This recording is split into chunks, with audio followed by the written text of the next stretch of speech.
We're not doing this about proper form, yeah? It's actually seeing improper form. So again, if this is not your triangle pose, just transpose the ideas into your version of what is a great or perfect or supposed to be triangle pose. I'm not touting this as the right way to do anything.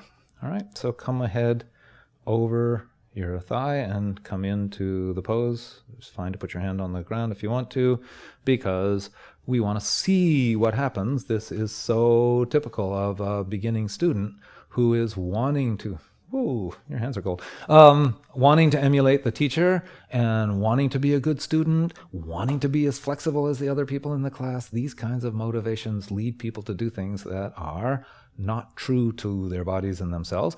And they don't really know. For many people, the physical education stopped a long time ago.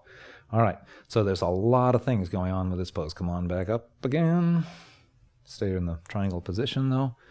All right, so this is where we come along with a prop and saying, well, that reaching the ground is not really there. Actually, I'm going to have you reach for the ground again. Just do what you just did. And what we can see is two things. Okay, this is going to work also reaching for the block. Come on back up again. So this is not a spine bending pose so much, shouldn't be anyway.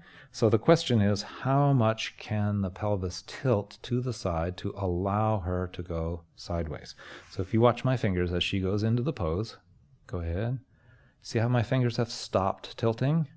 But she's still tilting, so she's getting most of this bend out of the spine, so that by the time she gets to the floor or the block will do this side of her body. Sorry, can you see my fingers? The underside of her torso is much shorter than the upper side of her torso, so this becomes not a hip twist, or it just becomes a spinal bend.